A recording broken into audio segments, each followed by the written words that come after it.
Halo, soal mistik kembali dengan saya Triandoko di Bermain Jiwa. Di video ini saya akan bagikan tutorial. Kalau kamu sering mengalami denging atau dengung di telinga, dengan catatan bahwa ini bukan gejala penyakit medis, sebetulnya secara metafisik atau proses spiritualitas, itu ada artinya dan kita bisa manfaatkan. Oke, jadi di video ini saya akan jelaskan secara metafisik ketika kamu mengalami fenomena terkait dengan proses belajar meditasi mistikmu, kemudian mengalami denging. Seperti apa? Kita akan bahas setelah yang satu ini.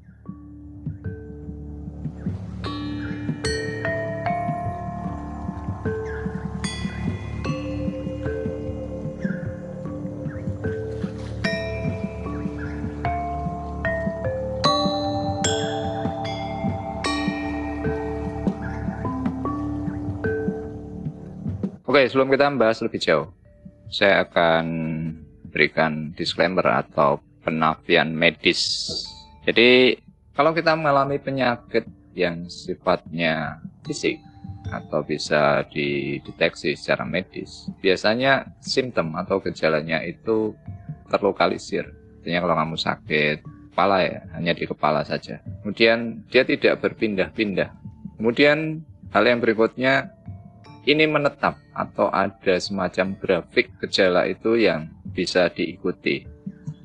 Jadi ini yang saya sarankan, apapun yang terjadi fenomenanya, kalian harus memproses baik secara logika, ya kan, apa yang telah diketahui secara medis maupun kita proses secara intuisi. Jadi kalau gejalanya tidak menetap, kadang datang, kadang pergi, gejalanya juga berbeda-beda, bisa kemungkinan ini adalah satu fenomena yang terkait gejala peningkatan frekuensi kita. Jadi jangan lupa ikuti semua saran medis supaya kalian tidak terjebak pada sensasi atau fenomena belaka. Oke, sekarang kita akan bahas yang kedua, apa yang terjadi. Jadi secara metafisika, ketika kalian mengalami denging di telinga, itu ada beberapa hal di sini saya cantumkan. Yang pertama, itu adalah proses mendownload informasi. Kemudian yang kedua, ini adalah peningkatan frekuensi gelombang kesadaran kita. Mulai terbuka, clear audience adalah telinga batin, ya, telinga pikiran. Jadi pendengaran dalam level energi. Kemudian berikutnya adalah komunikasi dengan spirit. Tapi saya ingin tegaskan, jika kamu belajar di Bermain Jiwa, spirit yang dimaksud itu lebih pada sains, gelombang atau frekuensi, bukan perwujudan. Jadi supaya kita bisa berpikir, bisa menelusur kaitan peristiwanya. Oke ya. Kemudian yang terakhir adalah proses terbangun spiritual atau spiritual awakening. Oke, kita mulai dari yang pertama, proses download informasi. Apa yang dimaksud proses download informasi? Jadi kalian itu sebetulnya berpikir itu seperti terkoneksi.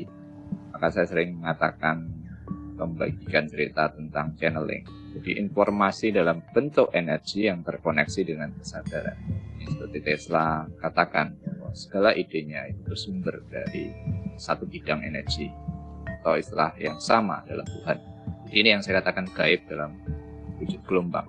Ada di mana-mana, tidak terikat ruang dan waktu. Seperti siaran televisi. Jadi kamu bisa mengalami hal ini. Artinya fenomena denging yang secara metafisik tadi, meskipun kamu tidak pernah bermeditasi, meskipun kamu tidak tahu hal-hal semacam ini, meskipun kamu tidak tahu spiritualitas. Jadi ini bisa terjadi pada siapapun dan kapanpun. Nah, proses denging itu tadi sebetulnya seperti informasi yang terkompresi. Jadi karena masih terkompresi, nada atau frekuensinya itu kita tidak kenali. Nah, ini yang saya katakan, kita itu mendownload ke alam bawah sadar kita. Oke, poin pertama sudah selesai. Sekarang berikutnya. Oke, kemudian yang kedua adalah peningkatan frekuensi. Jadi semua organ tubuh kita itu memiliki kecerdasan. Nah, koordinasinya itu sebetulnya tertulis atau programnya itu ada di DNA kita. Jadi ini yang katakan DNA itu seperti cetak biru. Bahkan dari mengambil sampel DNA-nya bisa tahu semua data. Jadi even katakanlah kamu percaya reinkarnasi atau tidak, sebetulnya secara DNA itu sudah bisa dipahami. Oke, nah sekarang ini adalah pergeseran ke frekuensi kesadaran yang lebih tinggi.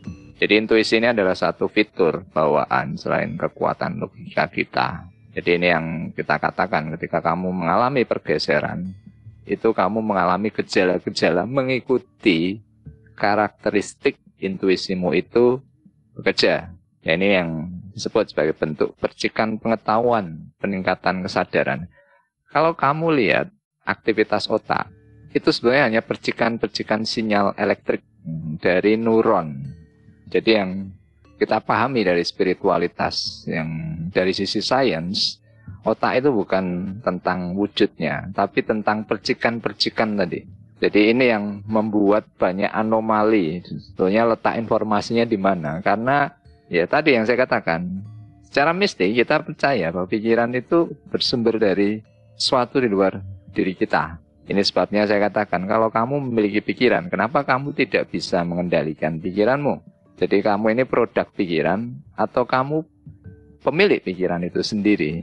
Jadi ini yang sedikit memberi gambaran apa yang dimaksud kesadaran. Itu kan sebelum pikiran. Pikiran lahir dari kesadaran, maka tidak mungkin menjelaskan kesadaran itu hanya dengan pikiran. Harus mengalami kesadaran itu sendiri. Ini ibarat seperti ponselmu yang di-upgrade untuk mendapatkan peningkatan kemampuan atau fungsinya.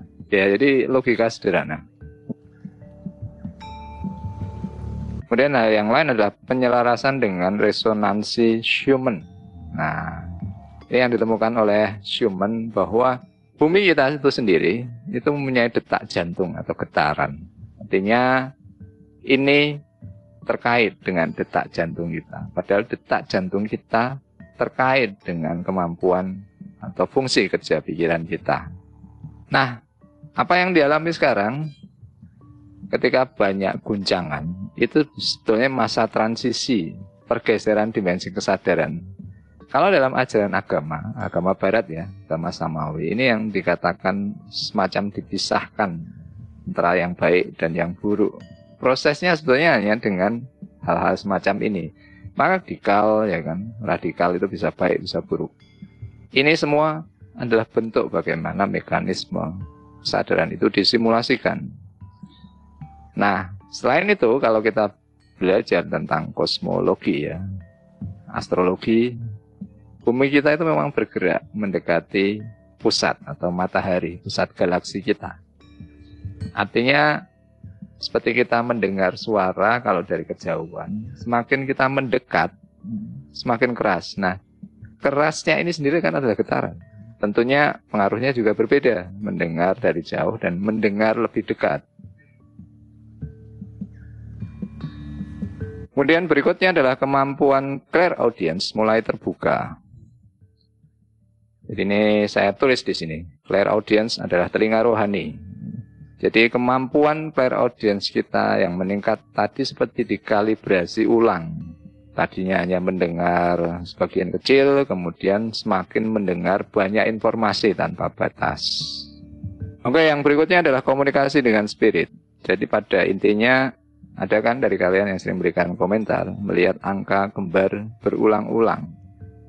Kalian yang mengalami denging, itu sama proses intuisinya mulai terbangkitkan. Cuma yang satu dengan gambaran, yang satu dengan suara. Hanya itu saja bedanya. Nah, yang terakhir adalah proses terbangun spiritual atau spiritual awakening. Apa yang dimaksud?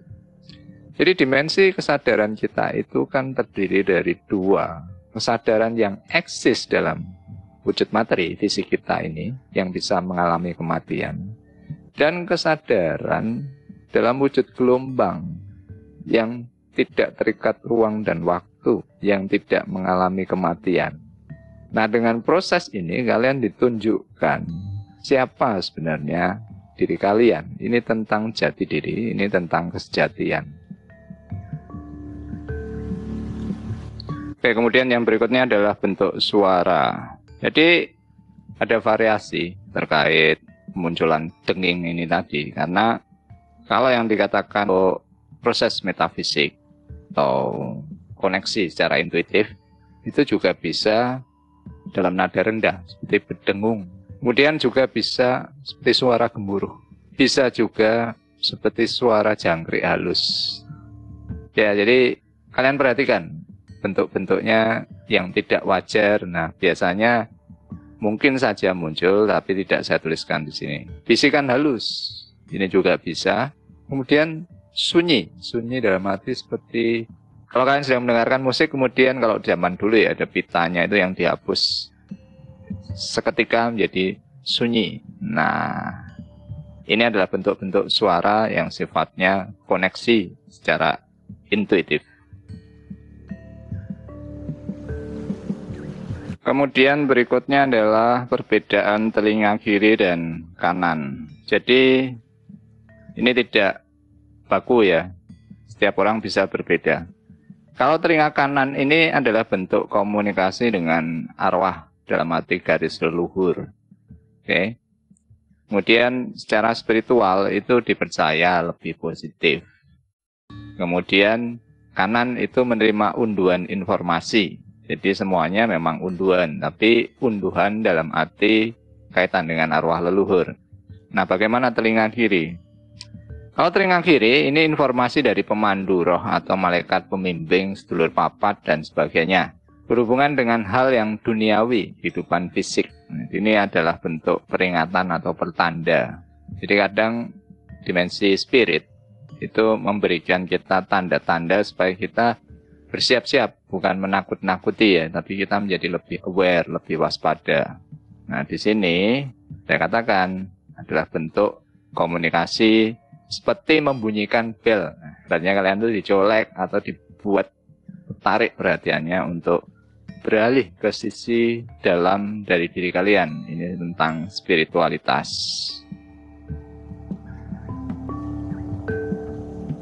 Oke, kemudian tips ketika kalian mendengar denging.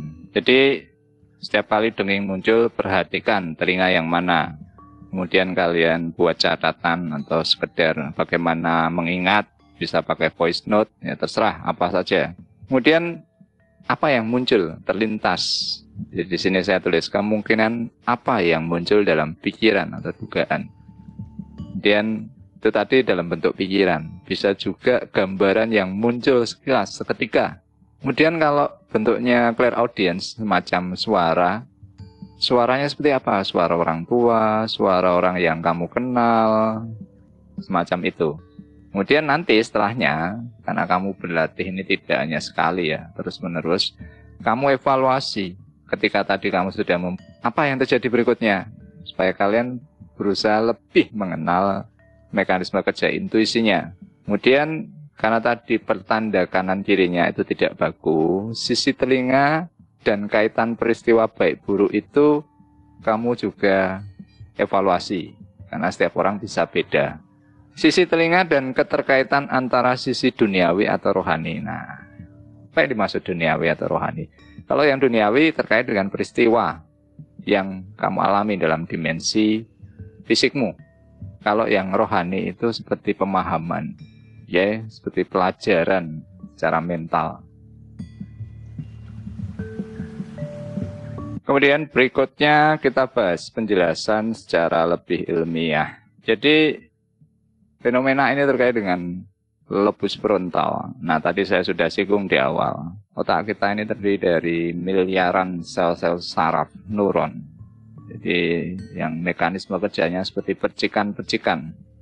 Jadi dalam hal tertentu, secara biologi, secara medikal, itu bisa diketahui. Tapi kadang karena bentuknya percikan yang sifatnya gelombang, kadang terjadi anomali. Tapi kan kita perlu memperhatikan apa yang sudah ditemukan secara medis. Nah, di sini saya ambil beberapa kutipan dari data di internet. Jadi meditasi telah dikaitkan dengan penurunan aktivitas jaringan mode default dan koneksivitas. Jadi mode default itu adalah mode bagaimana mekanisme otak kita yang secara standar. Daerah otak yang secara khusus terpengaruh adalah lobus frontal, lobus parietal, talamus, dan pembentukan retikuler. Lobus frontal dianggap sebagai bagian otak yang paling berkembang yang bertanggung jawab untuk penalaran, perencanaan, emosi, dan kesadaran atau sadar diri. Selama meditasi, korteks frontal cenderung pergi offline, maksudnya memproses informasi sensorik tentang dunia sekitarnya, dan selama meditasi, aktivitas di lobus parietal melambat. Talamus membantu memfokuskan perhatian Anda dengan menyalurkan data sensorik lebih dalam ke otak Anda dan menghentikan sinyal lain dari penembakan. Seperti tadi yang saya katakan, neuron. Jadi di sini akhirnya meditasi itu meningkatkan pertumbuhan otak dan mengubah bagian otak yang berhubungan dengan memori, perasaan diri, tingkat empati, dan juga stres. Jadi salah satu aspek meditasi yang paling bermanfaat adalah pengaruhnya terhadap perhatian. Hal ini memungkinkan kita untuk berlatih memfokuskan perhatian dan kesadaran kita ketika melayang, ketika pikiran kita itu kemana-mana. Ini juga meningkatkan fokus kita ketika kita tidak bermeditasi. Jadi nilai yang saya katakan meditasi itu kalian nilai dari outputnya, jangan meditasinya. Karena meditasi yang baik itu yang memberi perubahan yang lebih baik pada diri kalian. Kecemasan biasanya dikurangi dengan meditasi karena melonggarkan koneksi jalur saraf tertentu yang terlibat dalam kecemasan. Kreativitas juga ditingkatkan, seperti yang ditunjukkan oleh sebuah studi penelitian yang dilakukan di Leiden University di Belanda yang melihat kedua bentuk meditasi dan pengaruhnya terhadap kreativitas sesudahnya.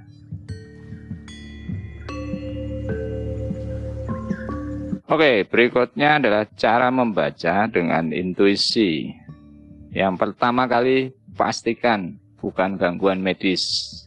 Penyakit medis biasanya simptomnya menetap, gejalanya bisa diketahui, ada peningkatan, ya kan.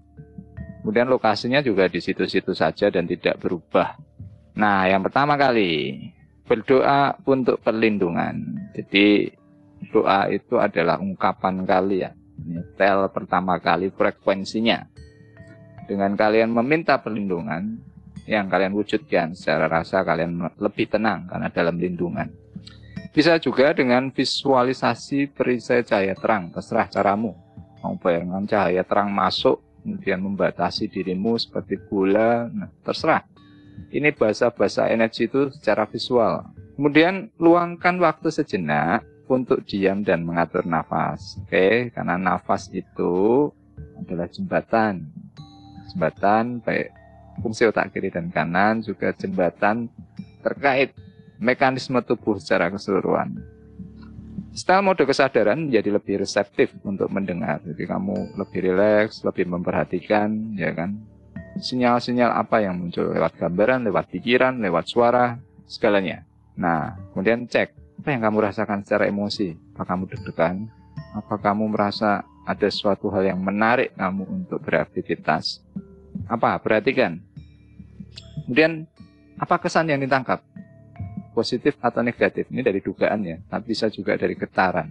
Nah, kemudian dari mana suara berasal? Jadi cek telinga kiri dan kanan, kaitan antara leluhur dan pembimbing. Nanti saya sudah beritahukan supaya selalu dievaluasi. Jadi kalian hafal nantinya secara insting, secara intuisi itu, oh ini dari mana.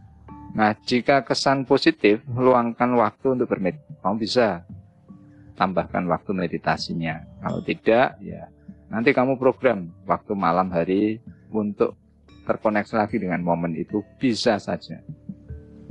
Nah, bagaimana kalau jika kesannya itu negatif? Nah, di sini saya berikan petunjuk supaya lebih mudah. Teknik pertama, jika suara, nada, volume, atau nada dering di telinga Anda mengganggu atau membuat Anda tetap terjaga, meskipun positif. Nah, ini kadang dengingnya tuh terasa sekali. Anda bisa meminta untuk mengecilkannya. Terkadang memang cukup tinggi, Anda bisa mengontrolnya, menurunkan, atau bahkan membuangnya sesuai dengan tingkat kenyamanan Anda saat itu. Caranya bagaimana? Nah, ini. Caranya cukup rileks, hirup nafas, lalu minta roh Tuhan, ya kan? apapun istilahnya, untuk menurunkan atau mengubah suara agar lebih bisa ditoleransi. Anda juga dapat memintanya untuk dimatikan, kan? Itu bisa juga. Kemudian beri waktu supaya ini memudahkan bagaimana intuisimu itu berproses. Jadi ini kan tentang pemrograman ya, tidak seketika saat itu, tapi kamu bisa menyesuaikan. Kamu bisa dengan mengatakan, bisa dengan membayangkan volumenya kamu kecilkan, nah macam itu. Coba naikkan suaranya lalu turunkan sesuai keinginan dan arahan Anda sendiri. Jadi ini lewat bahasa bayangannya. Suaranya mestinya sekian gitu kan. Kamu bisa berkomunikasi. Nah, di sini saya tuliskan, Anda dapat mengecilkan volume dengan mengetuk telinga kiri. Ini cara-cara kreatif. Oke. Sama seperti kamu gunakan HP. Ada tombol volume up, ada tombol volume down. Oke, sekian dulu tutorial kali ini. Semoga ini membantu kamu berlatih intuisi. Kalau kalian suka video ini silahkan berikan like. Kalian juga bisa share. Tuliskan komentar kalian. Mungkin ada pengalaman yang berbeda atau apa yang kalian ketahui. Mungkin nanti bisa saya bahas di video-video selanjutnya. Sampai di sini dulu. Kita akan ketemu di video selanjutnya. Selamat bermeditasi. Selamat bermain jiwa.